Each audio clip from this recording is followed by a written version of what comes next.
¿ya? Eso es lo más interesante. Y como les mencionaba, cada vez que hablemos en la parte anatómica, son haces formados por múltiples, básicamente son axones que van viajando a lo largo de estas vías, porque tenemos que mantener ese orden somatotópico. Debemos mantener que si se estimuló una neurona que controla la mano, el estímulo llegue a la mano, porque si no, el control se pierde. Y si estimulo una vía errónea o el mensaje codificado como potencial diverge y se va hacia otras regiones, obviamente vamos a tener situaciones donde el control se pierde. Y eso va a ser mucho más importante y más visible cuando se trata de movimientos hábiles que controla unidades motoras pequeñas. Por ejemplo, los movimientos de los ojos, de la cara, son algún estado, por ejemplo, de hiperexcitación a nivel del sistema nervioso. El control motor se puede ver incluso afectado y ver contracciones en región involuntaria. Vamos a ver un poquito más adelante que está asociado más que a las cortezas, que no es tanto a nivel de corteza, sino que a nivel de ganglios basales o de cerebelo. Conducta, cuando uno dice los tics, los movimientos involuntarios, los temblores, todo eso son alteraciones del control de la vía motora específica, ¿no? Entonces, por eso que son tan importantes mantener esta estructura, este ordenamiento. Y lo que vemos a continuación son las vías motoras, vías descendentes en el sentido que provienen desde la corteza hacia las motoneuronas, que es el destino final de todas ellas, y vamos a ver que son proyecciones o tractos descendentes que se originan dentro de nuestra corteza motora. De ahí el origen de sus nombres, córtico. Y vamos a encontrar los haces o tractos córtico-talámico, córtico-estriatal, córtico-pontina, cuyas asas neurales se conectan con los ganglios basales y el cerebelo para modular el movimiento, ¿ya? Todas estas conexiones son para los movimientos más hábiles, más complejos. Tenemos la vía córtico-vulvar encargada del control directo de la boca y de la cara.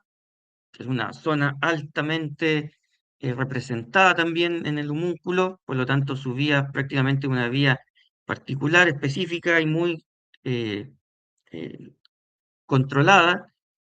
El córtico rublar, que son proyecciones ipsilaterales desde las áreas 4 y 6 de Brougham, que se proyectan al núcleo rojo en el cerebro medio.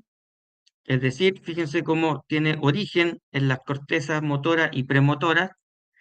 Córtico reticular, que su origen también es en estructuras premotoras, del área motora suplementaria y premotora. Y finalmente, la principal vía del movimiento voluntario es la vía o el tracto córtico-espinal o piramidal, que recibe este nombre piramidal por la zona en que se produce el cruce de alguna de sus fibras a nivel de las pirámides en el bulbo raquídeo. Y es nuestra principal vía de control del movimiento voluntario. ¿Por qué principal vía? Y uno dice, pero sí, también es importante, por ejemplo, haciendo una comparación bien simple, córtico vulvar, que controla la boca y la cara, porque el córtico espinal controla la mayoría de nuestros músculos en las extremidades, que van a estar asociados al movimiento, al desplazamiento, a la ejecución de tareas motoras más complejas, ¿ya? A eso también apunta el córtico espinal. Y él tiene una característica muy importante. Fíjense en este detalle. 30% de las neuronas nacen en la corteza primaria, corteza motora primaria. Perfecto.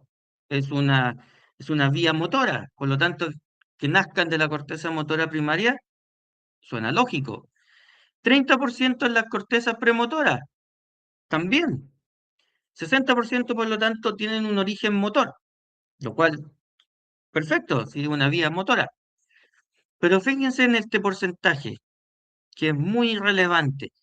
40% de estas fibras tienen un origen en la corteza somatosensorial, es decir, tienen un origen que proviene de estímulos sensoriales, por lo que aquí vemos la alta conexión que va a haber en la corteza somatosensorial y motora, tanto así que combinan parte de sus tractos, de sus neuronas, para formar este sistema córtico espinal. Corteza somatosensorial, motora primaria y premotora se combinan para formar el tracto córtico espinal, ¿ya? Y eso lo hace muy relevante porque tiene influencias del sistema somatosensorial. Esto es lo que nos explica, como lo hablamos ya en extenso y lo hemos repetido varias veces durante esta sesión, esto es lo que nos permite, cuando yo me llevo la cuchara a la boca, corregir su posición, ajustar el plan motor, ajustar el movimiento hacia la actividad motora. Y estas fibras tienen la particularidad, acá se juntan, forman este tracto o estas fibras córticoespinales y descienden ipsilateralmente a través de la cápsula interna, aquí entre el núcleo caudado y putamen, que aparece parte de los ganglios basales. ¿Y qué es lo que ocurre? Siguen descendiendo hasta que llegan a la zona de unión bulboespinal. En esta zona de conexión decusan, decusan o cruzan la línea media para formar el tracto corticoespinal lateral, porque posteriormente continúan por las láminas laterales de la médula espinal, pero también se le denomina piramidal cruzado, porque estas son las regiones de la zona de la pirámide, en la unión bulbo-espinal. Y cruzado, obviamente haciendo referencia a que atraviesan la línea medial y cruzan hacia el lado contralateral. Esto ocurre entre un 80 y un 90% de las fibras que forman el tracto córtico-espinal, lo que nos deja entre un 10 y un 20% de las fibras que no cruza y que desciende ipsilateralmente por la médula espinal y forma el tracto córtico-espinal ventral o anterior por la región en la que se ubica dentro de la médula espinal, que se ubica en las astas ventrales. Y se le denomina también piramidal directo. Este segmento, como ya vimos, el control es contralateral. Por lo tanto, también deben de cruzar hacia el lado contrario y lo hacen en la región de la médula espinal cercana a la zona que es inervada por ellos.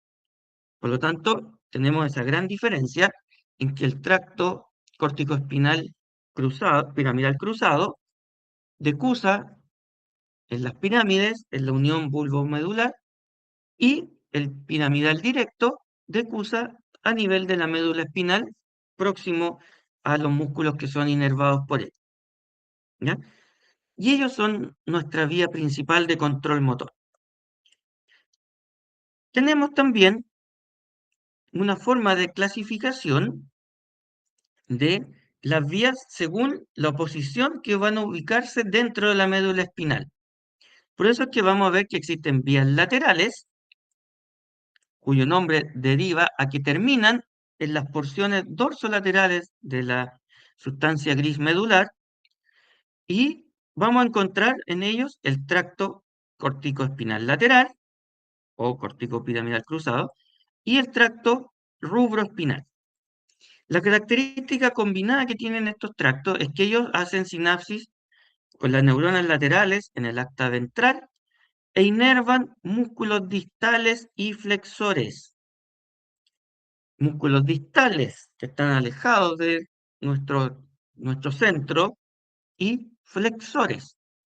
Y por lo tanto, van a estar asociados a movimientos finos y diestros, por ejemplo, movimiento de nuestras manos, de nuestros dedos, de nuestros brazos, para lograr, como aparece aquí en la imagen, tomar algún objeto.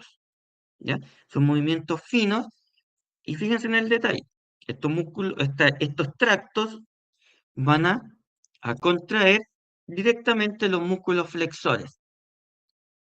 ¿Y qué pasa con los músculos extensores? Y ahí es donde el control se comienza a conectar. Si yo induzco la contracción de los músculos flexores, por defecto voy a tener que generar la relajación de los músculos extensores para producir este movimiento final. ¿Ya? Eso está inmerso y está asociado a estas conexiones. Y tenemos, ya analizamos el tracto córtico-espinal cruzado, el piramidal cruzado, y ahora vamos a analizar qué es lo que ocurre con este tracto rubroespinal. El tracto rubroespinal nace en el núcleo rojo, en el cerebro medio, desde neuronas magnocelulares y decusa a nivel tegmental. Acá tenemos la decusación. Recuerden, siempre están inervando el lado contralateral. Posteriormente descienden por el fonículo lateral y terminan en las láminas 5, 6 y 7 de la médula espinal.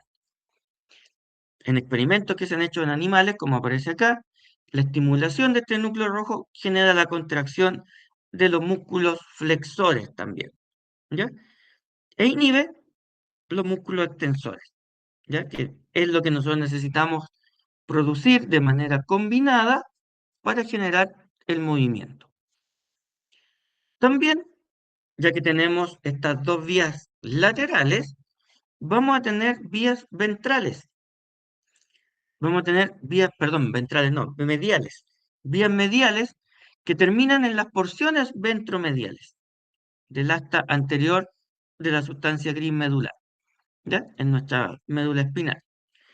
Y aquí vamos a analizar que tenemos el tracto corticoespinal ventral o anterior, que corresponde al piramidal directo, ya que ellos, al no decusar, continúan por la región medial de la médula espinal.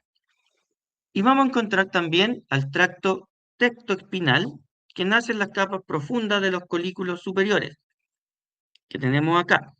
Y también decusa a nivel tegmental y termina en las láminas 6, 7 y 8 de los segmentos C1 a C4 en nuestra médula espinal.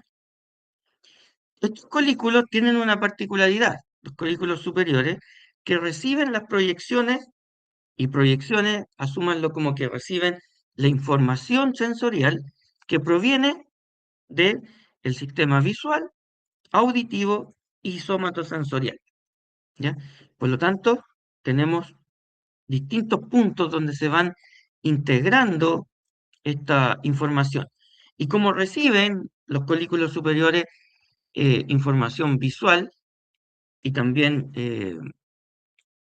auditiva, están asociados con el control de los movimientos de nuestra cabeza y cuello.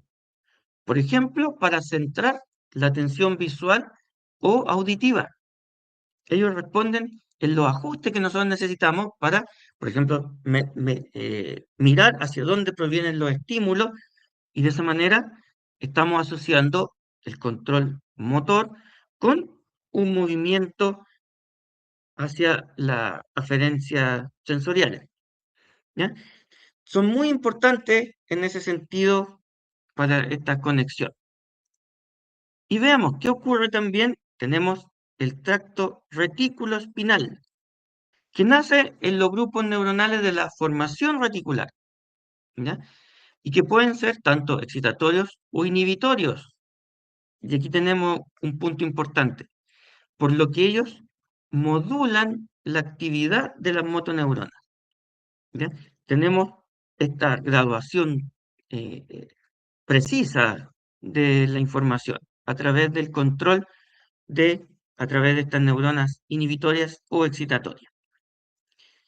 A continuación, tenemos el tracto vestíbulo espinal, que sus proyecciones aquí en este caso son proyecciones ipsilaterales de los núcleos vestibulares lateral y medio, con un origen en el puente y el bulbo y terminan en las láminas 6 y 7 de la médula espinal. Aquí estamos, si ustedes lo asocian siempre las partes vestibulares, están asociadas con el control de la postura, la actividad muscular de nuestro eje axial para mantener el centro de gravedad y la postura, y esto es un control bilateral, ¿ya? Nos van a facilitar los reflejos de estiramiento muscular y de contracción de los músculos extensores. Coordina los movimientos de los ojos, de la cara, de los brazos, en respuesta a una aceleración angular o lineal, a diferencia de los casos anteriores que veíamos que era visual o auditiva. ¿Y a qué se refiere eso? ¿Qué está sensando el aparato vestibular? Cambios de postura. Y ahí vemos cómo se afecta y el efecto gravitacional, aceleración angular y lineal cuando ustedes mueven, por ejemplo, su cabeza. Y eso va a tener que generar una respuesta para ajustar la postura y el movimiento. Es decir, cada vez que ustedes mueven la cabeza, tenemos una activación de este tracto vestíbulo espinal que va a conducir el estímulo para mantener el equilibrio, la postura y controlar este movimiento de la zona de nuestra cabeza. Por lo tanto, recibe una alta influencia cortical, ¿ya? Y en la médula espinal se controla, se regula esta contracción de los músculos proximales encargados de la postura, ¿ya?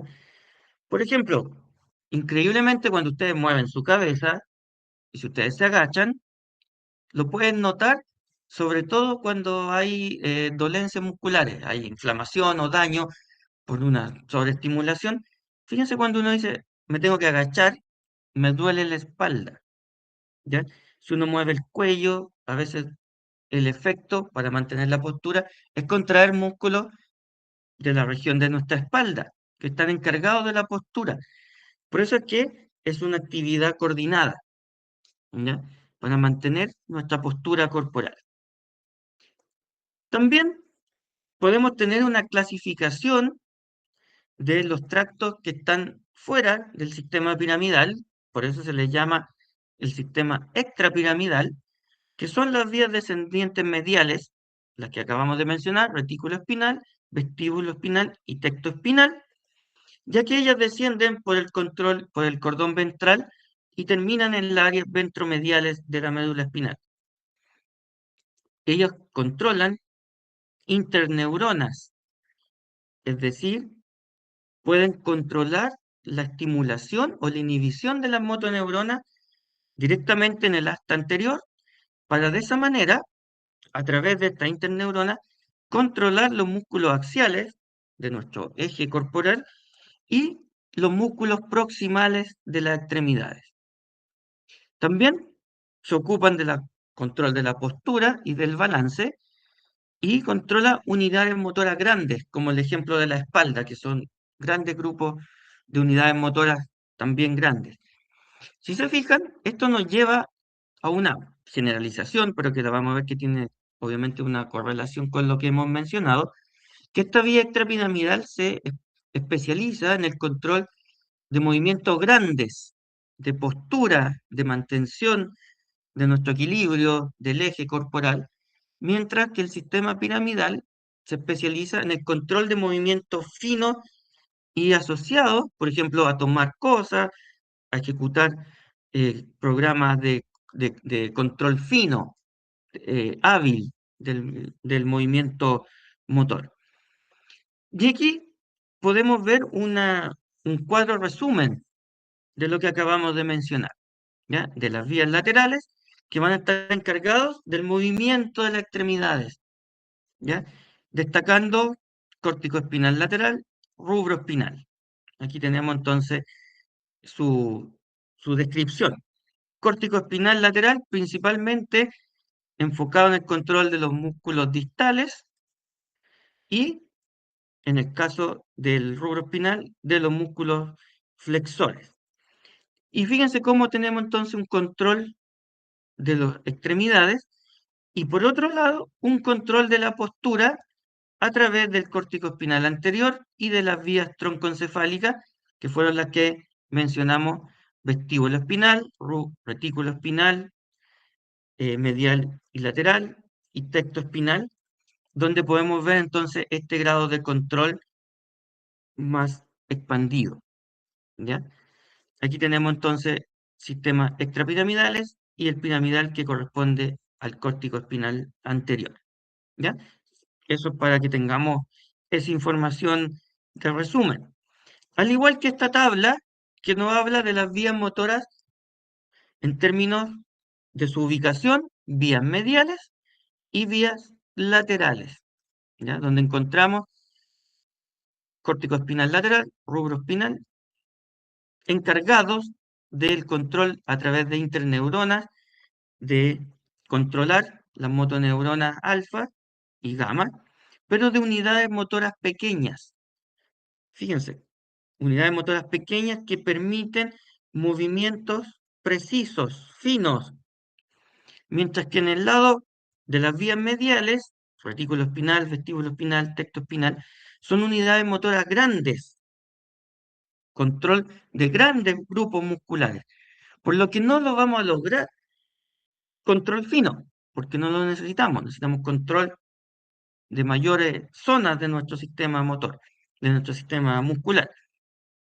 Y eso también refleja sobre los músculos que actúan. Las vías laterales actúan sobre los músculos distales, las manos, por ejemplo, y los músculos flexores, mientras que las vías mediales lo hacen en músculos proximales y principalmente hacia los músculos extensores, lo que se ve reflejado finalmente en sus funciones, ¿ya?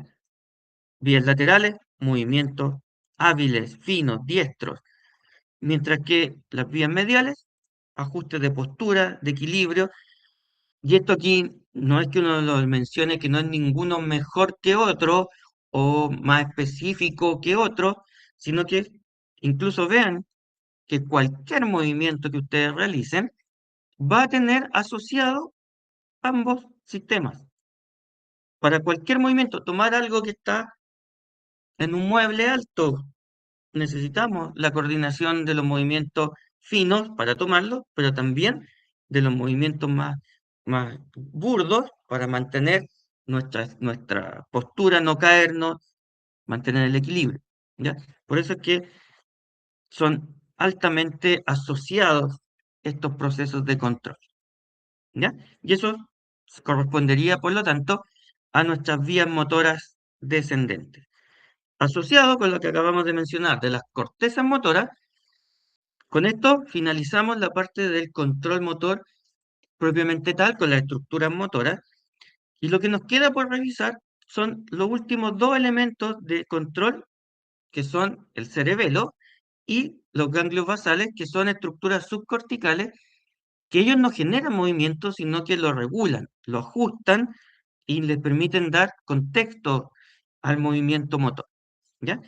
Por eso es que aquí teníamos esta imagen que nos introduce hacia el cerebelo, pero que también nos da tiempo para que se tomen unos cinco minutitos, son 11:05, para que comencemos a las 11:10, por si quieren, ya estamos, esa es la hora para mí, perdón, ahí estoy siendo medio egoísta, en el sentido para ustedes ya son las 12, para que nos tomemos estos 10 minutitos, o 5 minutos, no, 5 minutos mejor, y continuamos posteriormente. Aprovechen aquí si quieren tomarse, o démonos 10 minutos para que si que quieren tomar un café, si quieren tomar algo, porque lo último que nos queda es la parte de cerebelo, ¿ya? No sé si prefieren 5 o 10 minutos, que alguien quiere hacer algo que necesite más tiempo, lo puede decir ahora o volvemos en 5 minutos.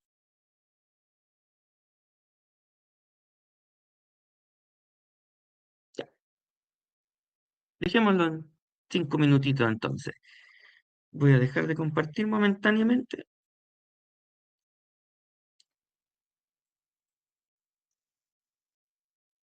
Esto ya es más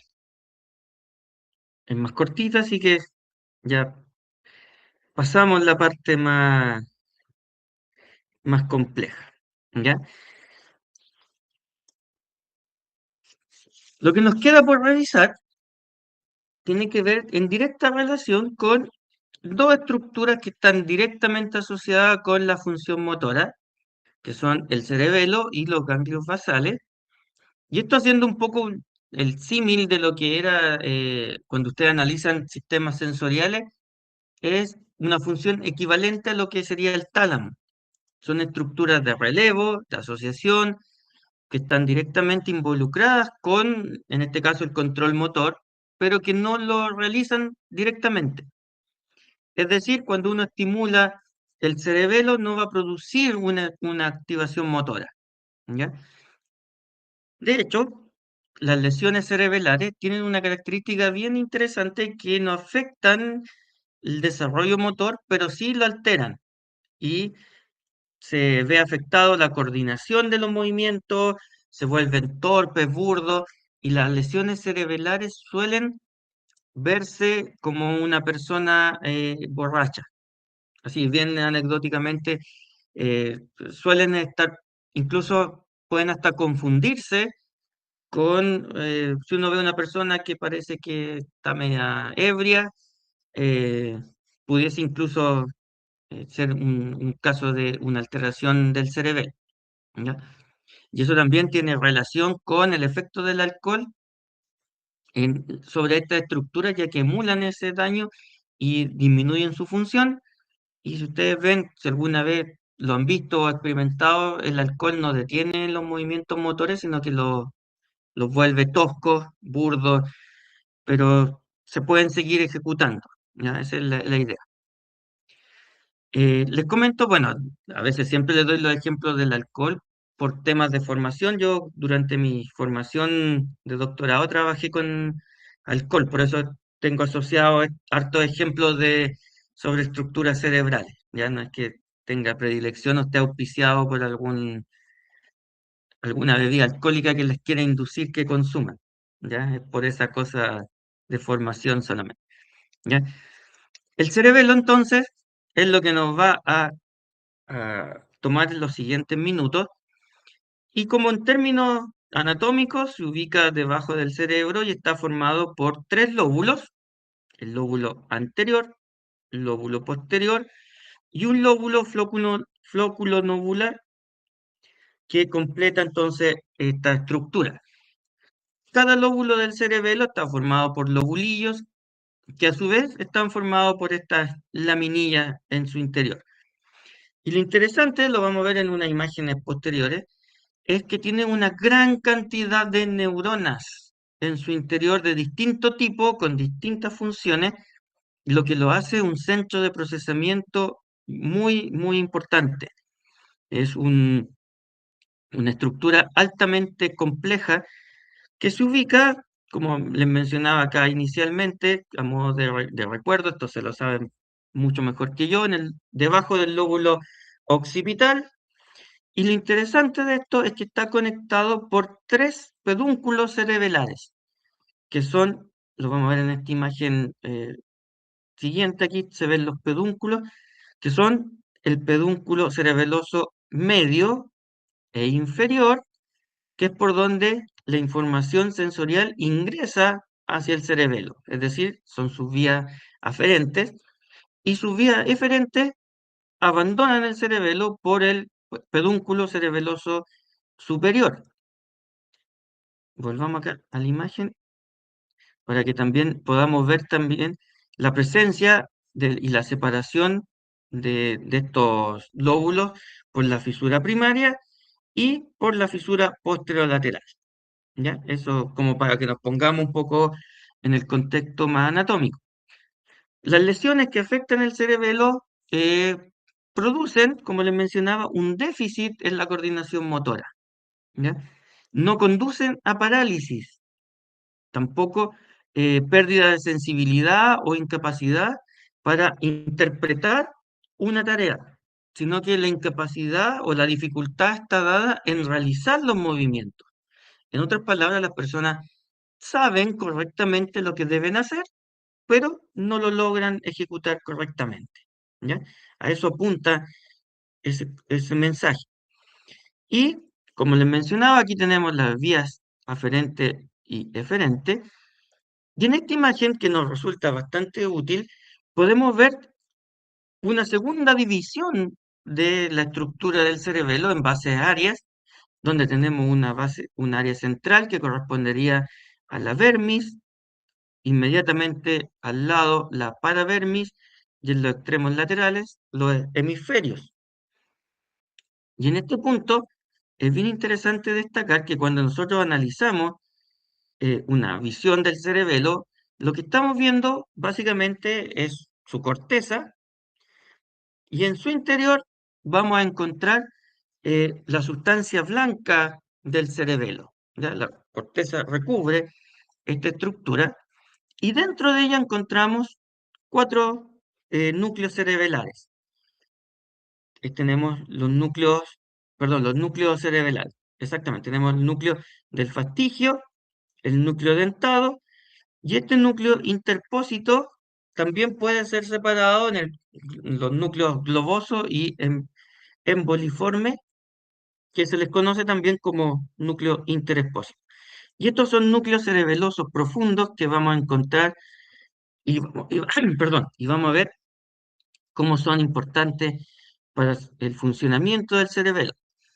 Como les mencionaba, cuando nosotros analizamos la capa de la corteza, vamos a encontrar una gran cantidad de células, de neuronas en su interior, de distinto tipo, que van a cambiar sus patrones, su frecuencia de actividad sináptica, dependiendo durante una actividad motora.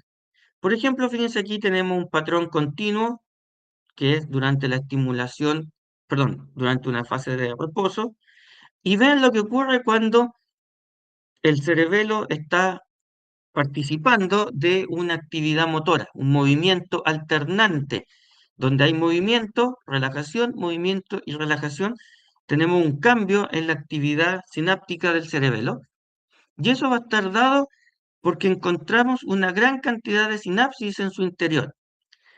Y las podemos analizar desde el punto de vista de sus vías aferentes, que van a ser las fibras mugosas, que son las que aparecen acá, que se proyectan y son neuronas excitatorias, que se proyectan hacia los núcleos profundos del cerebelo y a las células de Purkinje que se ubiquen dentro de la corteza. Y de manera, como aparece acá, de manera indirecta, traen información sobre el movimiento. Es decir, van informando la ejecución del movimiento. Y en la segunda vía aferente son las fibras trepadoras, que como ustedes lo pueden ver acá, ascienden y envían sus señales, dice señales de error, entre comillas, cambiando la sensibilidad de las células de Purkinje. Lo que hacen básicamente es controlar la excitabilidad de estas neuronas para controlar la actividad propia de las fibras de Purkinje. Y si lo vemos, cada una de estas fibras tienen diferentes orígenes. Fibras mucosas pueden provenir de la médula espinal, de los núcleos de las columnas dorsales, del núcleo trigémino, de los núcleos de la formación reticular, de aferentes vestibulares primarios, vestibulares núcleos cerebelares, núcleos pontino-basilares, es decir, múltiples orígenes. Y esto es lo que convergen en nuestro cerebelo, ¿ya? Y eso es lo importante de su función. Las vías, las fibras trepadoras tienen un origen muchísimo más acotado y ellas provienen desde la oliva inferior, que está ubicado en el bulbo raquídeo, ¿ya? Desde ahí provienen estas fibras trepadoras. Por eso es que su función también es más de ajuste. Ese concepto de señales de error es una forma de interpretar una información controlando no directamente la actividad motora, sino que controlando las fibras de Purkinje, las células de Purkinje, perdón. ¿Ya? Y ahí vamos a ver cómo estos se interconectan entre sí. Y la vía aferente es una vía inhibitoria que va hacia los núcleos profundos del cerebelo y controla la información que sale desde el cerebelo. ¿Ya? Por lo tanto, aquí tenemos para que quede la información disponible. La corteza cerebelar tiene estos aferentes que vienen información eh, sensorial, ecteroceptiva del medio externo, pero también propioceptiva, y mantiene este mapa somatotópico, que se habla que es un mapa fracturado, haciendo referencia que en el mapa somatotópico del cerebelo, estructuras que están físicamente contiguas en nuestro cuerpo están en regiones diferentes dentro de la corteza cerebelar. ¿Ya? A eso hace referencia que sea un mapa fracturado. Y las fibras mugosas transportan esta información, lo hacen hacia el lóbulo flóculo nodular y las regiones de la vermis. Mientras que las referencias al núcleo flóculo nodular y la vermis tienen destino al vestíbulo cerebral. Aquí tenemos algo bien interesante. Estas regiones reciben una gran variedad de información, ¿ya? Por lo que su función es combinada, ¿ya? El procesamiento va a ser combinado y eso nos va a quedar en evidencia cuando analicemos la siguiente imagen, que es un corte de la corteza cerebelar donde encontramos 8 tipos de células en su interior. Células de Purkinje, de Golgi, granulares, de Lugaro, en cesto, trilladas, unipolares, perdón, unipolares en cepillo y en candelabro.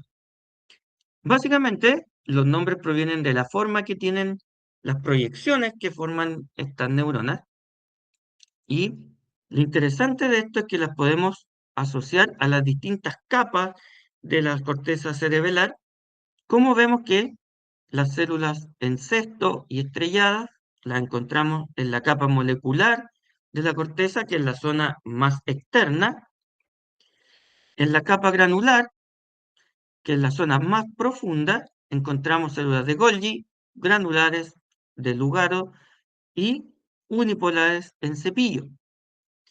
Y finalmente, al medio de estas dos capas encontramos una capa de células de Purkinje que están acompañadas por células en candelabro.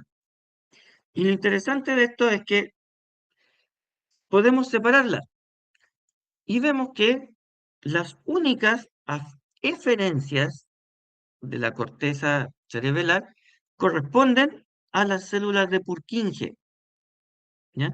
Sus axones son las eferencias de la corteza y además pueden formar colaterales a nivel local y su característica es que son una aferencia GABAérgica. ¿Qué implica que sea GABAérgica? Que son inhibitorias. Tenemos las aferencias inhibitorias. Las restantes 7 tipos celulares van a combinar y se van a transformar en una función de interneuronas locales.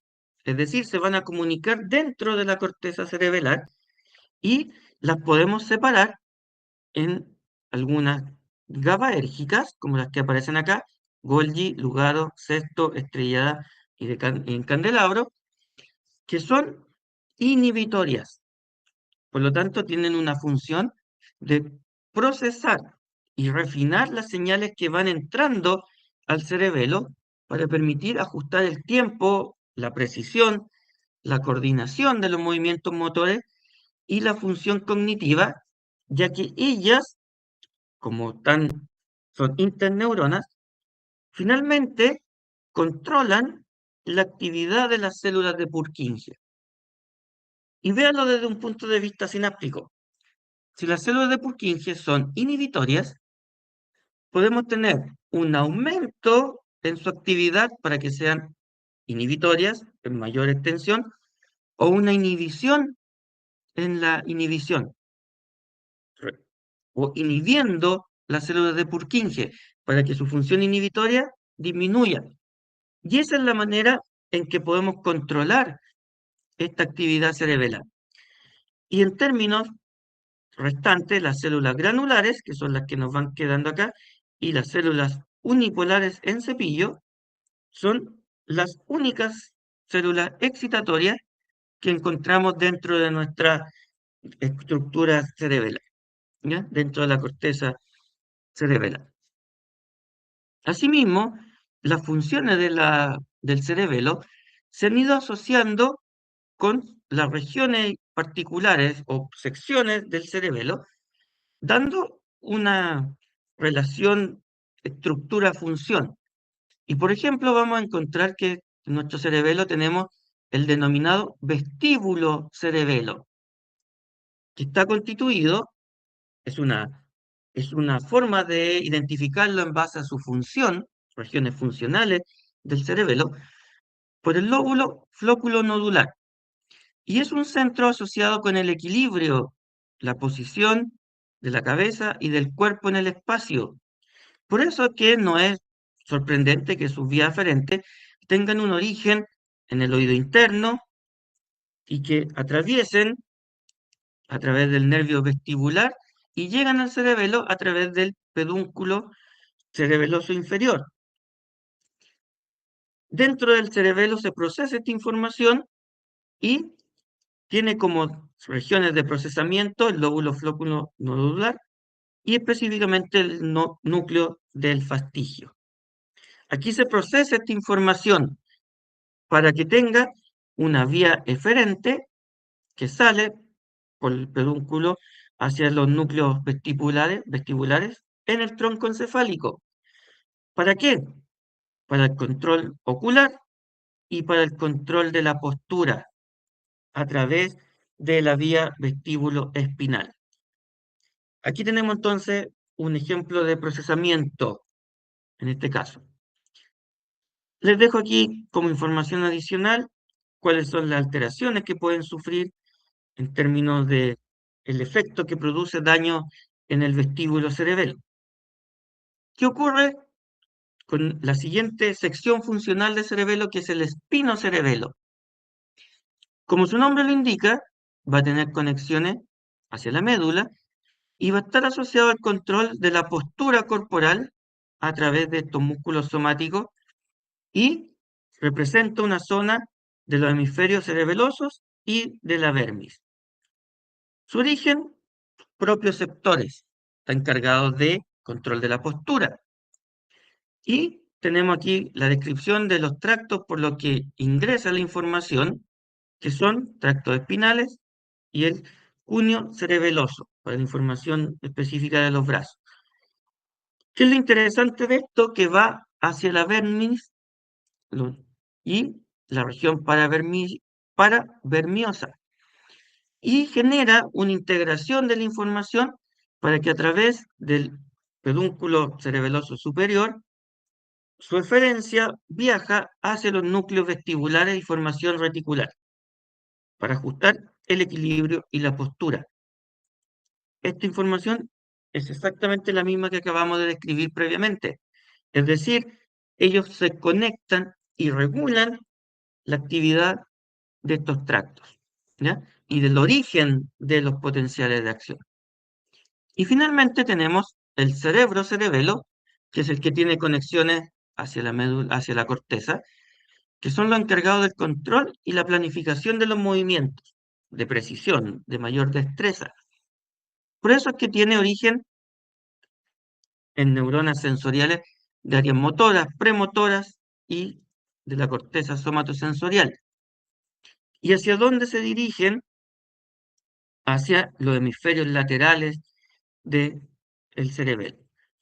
Procesan esta información para generar una vía de conexión directamente hacia el tálamo y a través del tálamo hacia la corteza motora primaria para la regulación de la función motora. ¿Ya? Si se fijan, este cerebelo tiene por lo tanto una función de ajuste, de regulación, coordinación y manejo de la vía motora, no de orígenes, sino que de regulación. Por eso es que está constantemente recibiendo los estímulos que van ocurriendo durante el propio movimiento. Desde el inicio del movimiento está directamente conectado y recibe aferencias que permiten ajustar el programa motor a través de las vías que acabamos de mencionar, destacando las fibras de Purkinje, que comienzan a controlar las vías motoras propiamente tal. Y de esa manera ajustan la función. Por eso que, en este resumen que vemos acá, ¿qué es lo que busca o cuáles son las funciones de nuestro cerebelo? Coordinar los movimientos precisos y finos, es decir, ajustar la actividad motora, ¿ya? En base a la información sensorial que recibe, tanto información propioceptiva desde nuestros tendones y articulaciones para ajustar el movimiento, la fuerza contráctil y la contracción de los grupos musculares. También envía información a la corteza cerebral para inhibir la musculatura antagonista y estimular los músculos agonistas, permitiendo fluidez. Mantención del equilibrio en las conexiones con el sistema vestibular y las modificaciones que pueda realizar al tono muscular, es decir, la mantención de nuestra postura durante todo el acto motor, tal como aparece en la última línea. ¿Ya? Por lo tanto, uno tiene que ver el cerebelo como un elemento regulador de la función motora para la generación de movimientos precisos y finos. Por eso es que su daño no genera parálisis, sino que pierde ese control fino en los movimientos. Y finalmente, llegamos a los ganglios basales, que son el último elemento que vamos a revisar el día de hoy. Ellos son grupos que se ubican dentro de regiones subcorticales, están próximos a la base del cerebro, y lo interesante de esto es que son grupos que actúan de manera combinada. Vamos a encontrar el núcleo caudado, el putamen, el globo pálido, tenemos acá los núcleos subtalámicos y la sustancia nigra.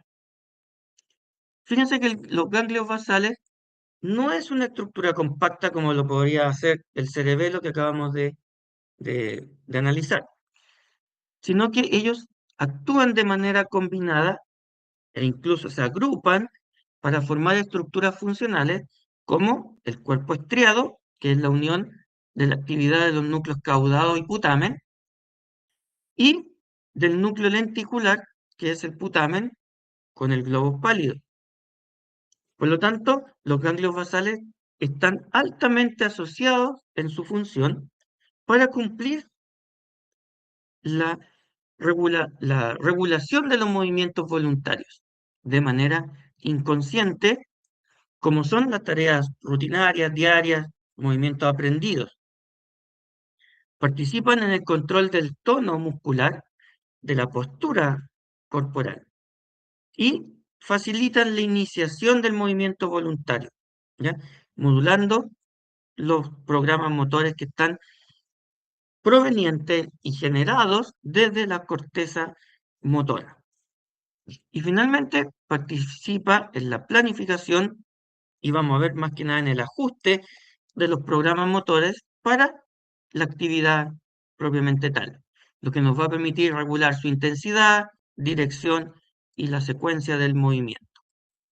Aquí vemos una representación de las conexiones que generan los, los ganglios basales, sus aferentes, aquí están los ganglios basales, y sus conexiones hacia las vías eferentes en un esquema más incorporando la parte anatómica, que lo podemos referir en esta imagen, donde vemos los circuitos que se observan dentro de los ganglios basales. Vemos la mayoría de estos circuitos ingresan, aquí nos falta un poquito. Y vamos a ver que, como aparece aquí en la imagen, no afectan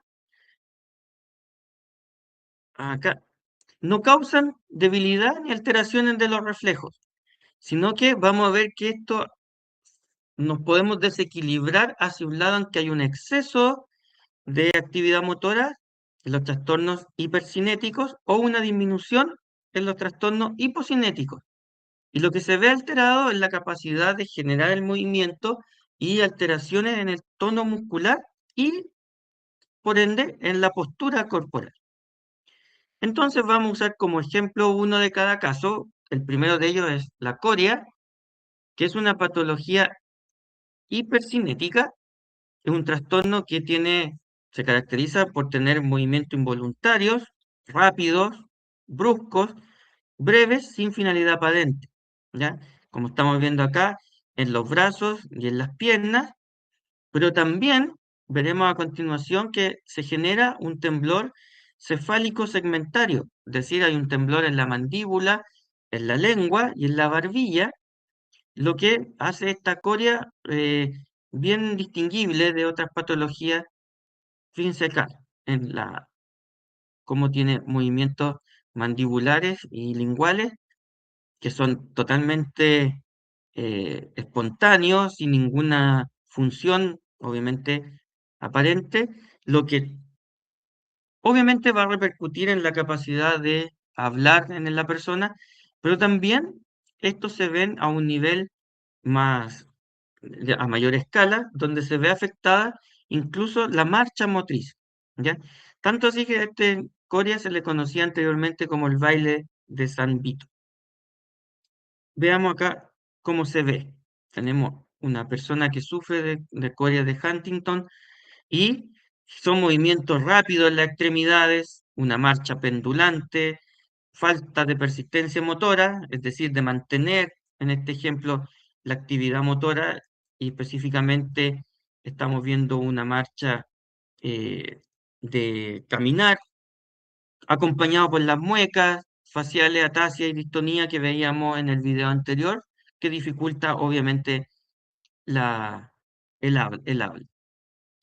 Cuando analizamos el mecanismo que está involucrado, se observa que hay una atrofia del núcleo caudado, que es parte del núcleo estriado, por lo que tenemos una degeneración de neuronas que termina en una disminución de la liberación de GABA desde el núcleo estriado, ¿ya?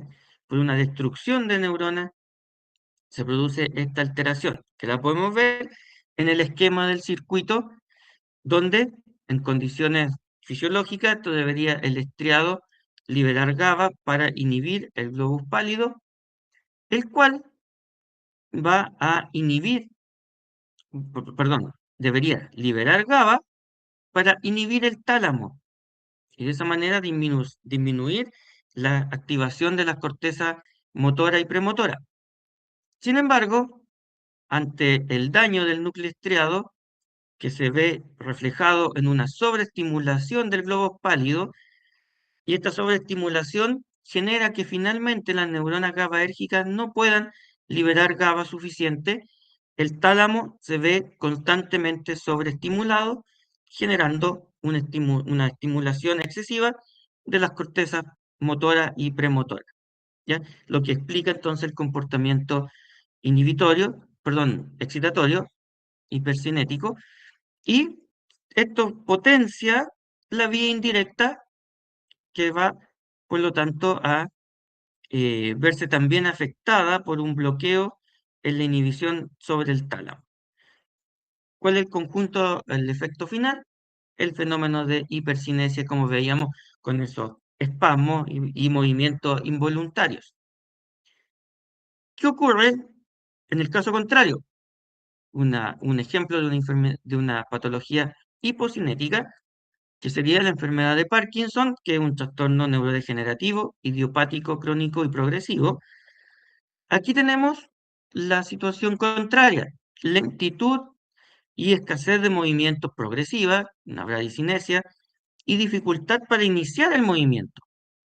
Pero también va acompañado de rigidez muscular y una inestabilidad postural.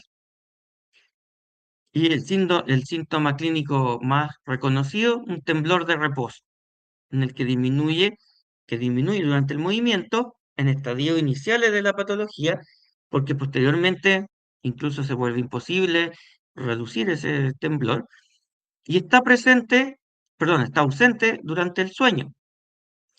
Se intensifica durante la tensión emocional o la fatiga. Y esto se debe a una alteración en la sustancia nigra, donde se produce una degeneración y muerte de neuronas dopaminérgicas, la sustancia nigra compacta, lo que pierde el circuito que va hacia el núcleo estriado, desregulando la actividad de los ganglios basales. Bloqueadores de 2, es decir, que apunten hacia los receptores de dopaminérgicos tipo 2, producen síntomas similares, lo que confirman que la alteración es producida por la falta de la liberación de dopamina y la activación de dichos receptores.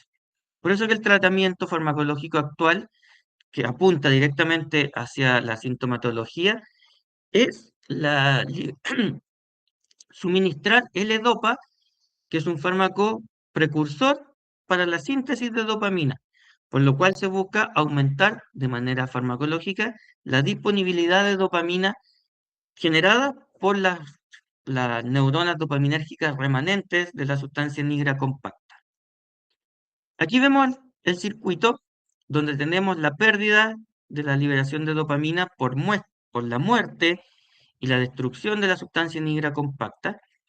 Por lo tanto, no se activa los receptores de 2 que dan inicio a la vía indirecta, la cual debe liberar GABA hacia el globus pálido, al no liberar, perdón, lo que desregula los núcleos subtalámicos que pueden liberar glutamato, produciendo una liberación de GABA inhibitoria excesiva que inhibe el tálamo para que no libere glutamato hacia las cortezas motora y premotora. Por lo tanto, lo que vamos a tener es una dificultad en iniciar el movimiento, ¿ya? Porque tenemos una disminución en la actividad de las regiones corticales, que es lo que vemos reflejado acá, por una falta de control de los núcleos desde los ganglios basales.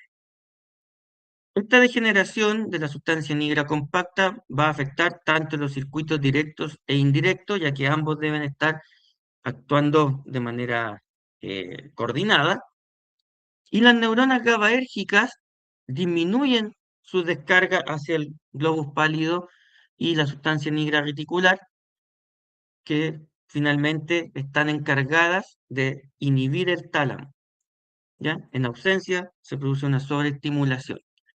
Y en el caso de las neuronas estriatriales GABAérgicas de los circuitos indirectos, ellos responden a la falta de dopamina aumentando su liberación, ¿ya?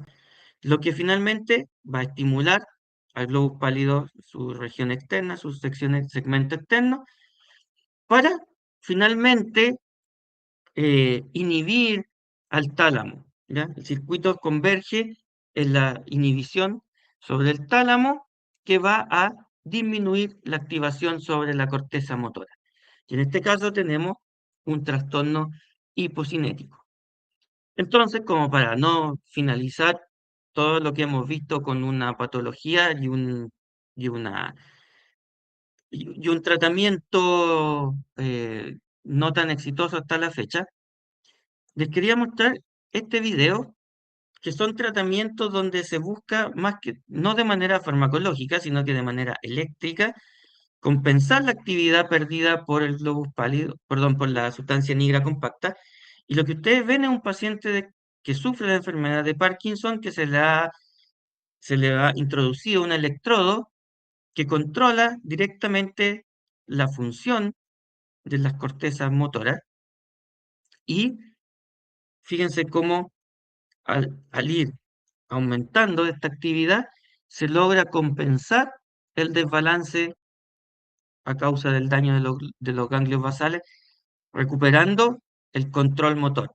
Y vemos como una persona que previamente no podía prácticamente moverse, fíjense cómo el temblor intenso comienza a detenerse producto de la estimulación externa, dándonos cuenta ahí del efecto sobre las cortezas motoras y premotoras. Y también una persona con ese grado de temblor es prácticamente incapaz de generar un movimiento fino y controlado, como el típico que se utiliza para evaluación, que es tocarse la punta de los dedos. Es un movimiento muy útil para evaluar la función motora y fíjense cómo ahora puede recuperar prácticamente su control a través de este dispositivo. ¿Ya? Entonces la función de los ganglios no puede ser recuperada por la destrucción. Se ha trabajado también en terapias de recuperación de neuronas dopaminérgicas a través de inducir que neuronas vuelvan a formar, que células madre, por ejemplo, vuelvan a formar neuronas dopaminérgicas, lo cual siempre es bien complejo de realizar. Pero nos da tratamiento y nos da una esperanza de que esto pudiese ser controlado posteriormente a corto plazo. ¿Ya? Aquí tenemos nuestra última imagen de lo que acabamos de analizar durante todo este recorrido bastante extenso del control motor y vemos cómo tenemos controles a diferentes niveles del sistema nervioso donde originamos nuestros planes motores y nuestra estimulación en niveles de corteza, motora primaria, suplementaria y premotora, donde esto se ve enriquecido y se ve eh, sincronizado y coordinado a través de la función de los ganglios basales y del cerebelo que convergen en una activación hacia el tálamo, que actúa como elemento de conexión, recibiendo todos los inputs sensoriales, y desde ahí una retroalimentación hacia la corteza para hacer los ajustes que sean necesarios en la función y en el acto motor para ser comunicados posteriormente a través de la médula espinal hacia los sistemas de control eh, específicos. ¿Ya? Esto y esta diapositiva nos sirve mucho en el contexto general y también en la importancia del sistema dopaminérgico, que también se ve afectado por eventos cognitivos como depresión, ansiedad, etcétera. ¿Ya? Eso nos lleva cuenta de cómo el sistema motor puede interactuar también con otros elementos del sistema nervioso. Y lo que vemos aquí es el resumen de todo lo que acabamos de mencionar.